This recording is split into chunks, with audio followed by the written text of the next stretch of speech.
Dear audience, আসসালামু আলাইকুম। আশা করছি সকলেই ভালো আছেন। জিওটেকনিক্যাল ইঞ্জিনিয়ারিংয়ের ধারাবাহিক ক্লাসের আজকে হচ্ছে আমাদের 6 নম্বর ক্লাস। আজকের ক্লাসে আমি জিওটেকনিক্যাল ইঞ্জিনিয়ারিংয়ের প্রথম অধ্যায়ের টাইপ 1-এর 4 নম্বর ম্যাথটি সমাধান করে দিব।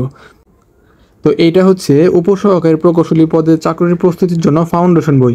এই বই থেকে কিন্তু আমি ধারাবাহিকভাবে প্রত্যেকটি ম্যাথ সমাধান করে দিচ্ছি। তো এখানে 4 নম্বর ম্যাথে বলেছে একটি মাটির নমুনার সরন্ধ্রতা 40%, অর্থাৎ এইটা হচ্ছে এন এর মান দেওয়া আছে, এন এর মান 40% এবং আপেক্ষিক গুরুত্ব দেওয়া আছে 2.70। তারপর প্রশ্নে বলেছে আমাদের ভয়েড রেশিও বের করো, শুষ্ক একক ওজন বের করো, অর্থাৎ ভয়েড রেশিও হচ্ছে ই এর মান বের করতে হবে, তারপরে শুষ্ক একক ওজন গামা ডি এটা বের করতে হবে। এবং তারপরের প্রশ্নটি হচ্ছে 50% সম্পৃক্ততায় একক ওজন, অর্থাৎ যখন এসআর এর মান 50% হবে তখন এই মাটির একক ওজন কত হবে, এবং যখন এসআর এর মান 100% হবে তখন এই মাটির একক ওজন কত হবে এটা বের করতে হবে। তো ধারাবাহিকভাবে ম্যাথটি সমাধান করা যাক। প্রশ্নে যে তথ্যগুলো দেওয়া ছিল সেগুলো এখানে আমি উঠিয়ে নিয়েছি। তো প্রশ্নে এন এর মান অর্থাৎ সরন্ধ্রতা দেওয়া ছিল 40%, তো পার্সেন্টকে আমি ভাঙিয়েছি, এটাকে যদি 100 দ্বারা ভাগ করেন তাহলে 0.4 পাবেন, এবং আপেক্ষিক গুরুত্ব দেওয়া ছিল 2.70।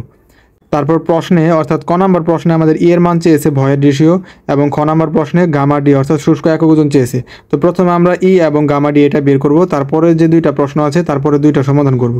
তো প্রথমে দেখেন, আমরা জানি ই এবং এন এর ভিতরে একটা সম্পর্ক আছে, অর্থাৎ এটা আমরা লিখতে পারি E equal to N divided by 1 minus N, এটা লিখতে পারেন। অথবা আপনারা যদি এটা লিখেন এটা লিখলেও হবে n equal to e divided by 1 plus e. তো আপনারা এই সূত্রের সাহায্যেও ই এর মান বের করতে পারবেন, অথবা এই সূত্রের সাহায্যেও ই এর মান বের করতে পারবেন। তো আমি এই সূত্রের সাহায্যে দেখাচ্ছি। তো এখানে এন এর মান দেওয়া আছে 0.4, নিচে হচ্ছে 1 মাইনাস 0.4। তো এইটা যদি আপনারা ক্যালকুলেশন করেন তাহলে 0.667 এটা পেয়ে যাবেন।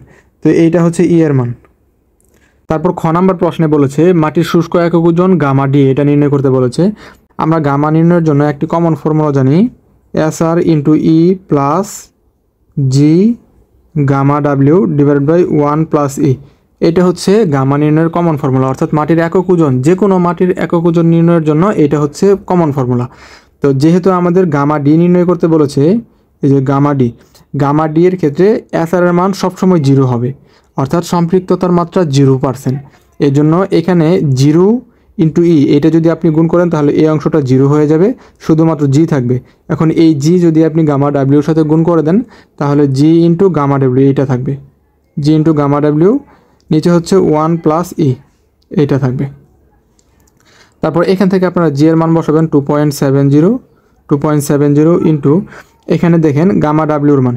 তো গামা ডাব্লিউ হচ্ছে পানির একক ওজন, পানির একক ওজনের অনেকগুলো মান আছে। কেজি পার ঘনমিটার হচ্ছে 1000, তারপরে কিলো নিউটন পার ঘনমিটার হচ্ছে 9.81। এখানে আপনি পানির একক ওজন যে এককে বসাবেন গামা ডি এর মানটা সেই এককেই পাবেন। তো এখানে বইতে যেহেতু 9.81 অর্থাৎ কিলো নিউটন পার ঘনমিটারে করেছে 9.81, অর্থাৎ গামা ডাব্লিউর মান 9.81 বসিয়েছে। তো এখানে আমি 9.81 দিয়ে করে দিচ্ছি।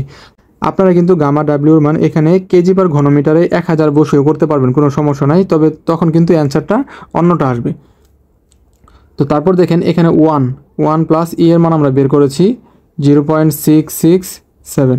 তো এটা যদি আপনারা হিসাব করেন তাহলে এইটার মান পাবেন 15.89 কিলো নিউটন পার ঘনমিটার।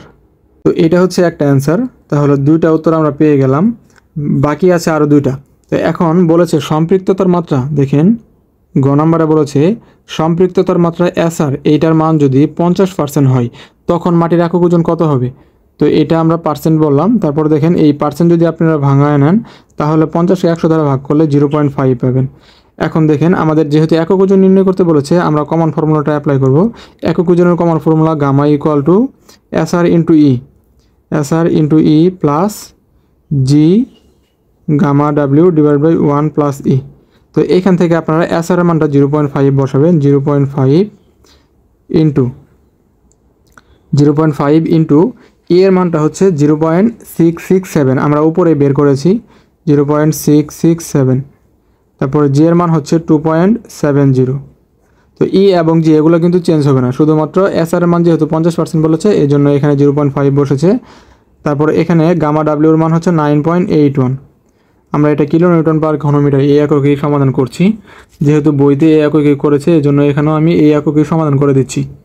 তারপরে এখানে 1 প্লাস এর মান হচ্ছে 0.667। তো এটাকে যদি আপনারা হিসাব করেন তাহলে এখানে উত্তর পাবেন হচ্ছে 17.85 কিলো নিউটন পার ঘনমিটার।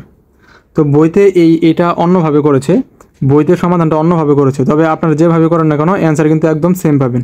দুইটা যেন একদম সেম অ্যান্সার আসে এই জন্য আপনারা এর মানটা অবশ্যই পূর্ণমান নিতে হবে। তো উপরে দেখেন এই যে এখানে যে আমি এর মানটা সমাধান করেছি, তো এটা যদি আপনি ক্যালকুলেশন করেন তাহলে কিন্তু আসলে প্রকৃত মান হচ্ছে 2/3।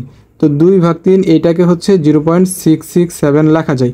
তো এখানে আপনারা যদি একদম বইয়ের সাথে অ্যান্সারটা মিলাতে চান তাহলে এর মান অবশ্যই 2/3 এটা ব্যবহার করবেন। এবং প্রত্যেকটি জিনিসের যদি আপনি পূর্ণমান ব্যবহার করেন তাহলে আপনারা একদম উত্তরটা বইয়ের সাথে মিলে যাবে। তো বইতে এই উত্তরটা এসেছে 17.83। তো আপনারা যেভাবে করেন না কেন দুইভাবে উত্তরটা হয়ে যাবে। তারপরে ঘ নাম্বার যেটা বলেছে এটা হচ্ছে এসআর এর মান 100%। তো এসআর এর মান যদি 100% হয় তাহলে এটা 100কে 100 দ্বারা ভাগ করলে 1 পাবেন। এখন আপনারা যদি গামা নির্ণয় করেন অর্থাৎ গামা ইকুয়াল টু কমন ফর্মুলাটা যদি অ্যাপ্লাই করেন, আমরা গামা ইকুয়াল টু জানি SR into e plus G into gamma W divided by 1 plus e. তো এখানে এসআর এর মান আপনি বসাবেন 1।